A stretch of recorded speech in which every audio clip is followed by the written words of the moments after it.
Si quelqu'un veut venir après moi, qu'il renonce à lui-même, qu'il se charge chaque jour de sa croix, car quiconque veut sauver sa vie la perdra. Luc 9, 23, 24. Se charger chaque jour de sa croix, c'est à cela que Christ nous convie.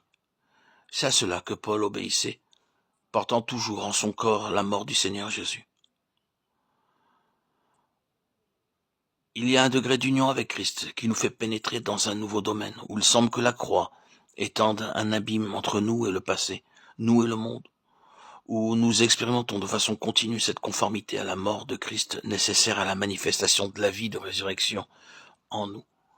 Se charger quotidiennement de la croix, comme nous y exhorte Jésus, être constamment crucifié avec le Christ, qui fut obéissant jusqu'à la mort.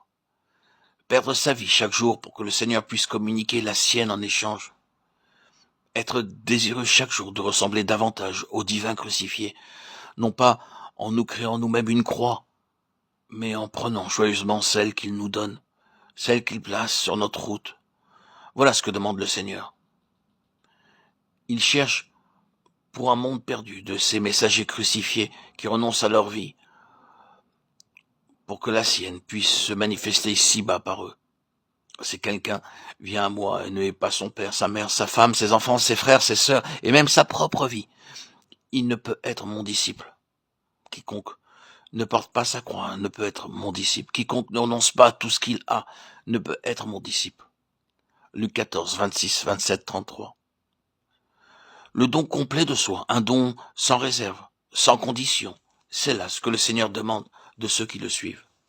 Le passage tout entier proclame les droits de Dieu comme créateur et rédempteur sur tout ce que nous avons et tout ce que nous sommes. Bien plus, le Rédempteur demande la vie du racheté.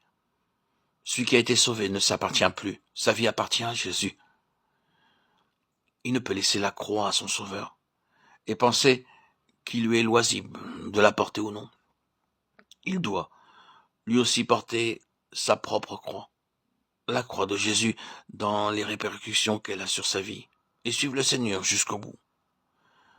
Sur ce chemin, il se trouvera dans des situations où toutes les ressources lui manqueront, et où il découvrira sa complète impuissance, de sorte qu'il sera amené à renoncer à tout ce qu'il a, à le considérer comme le néant, même dans la lutte qu'il aura à soutenir contre le redoutable adversaire.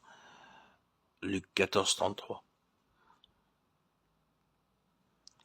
Renoncer à tout ce qu'il a.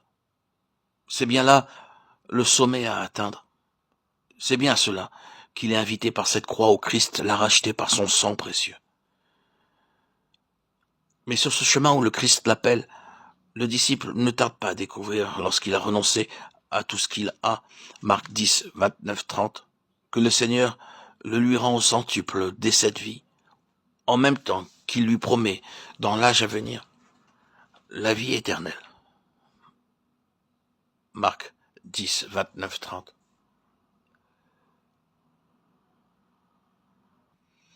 Ainsi donc, point de juste milieu, point de moyen terme où l'homme puisse s'arrêter, se cantonner. Impossible de dire « j'irai jusque-là et pas plus loin ». Il faut ou renoncer à nous-mêmes, ou renier celui qui nous a rachetés. Mais si, par l'Esprit, la croix de Jésus nous a été révélée, notre croix s'efface, disparaît dans la sienne, et nous reconnaissons que les souffrances du temps présent ne peuvent être comparées à la gloire qui sera révélée en nous en temps opportun. Enfants de Dieu, l'appel à porter la croix est impératif. Les droits de la croix sont illimités, et sa gloire dépasse ce que nos lèvres peuvent formuler ou nos pensées concevoir.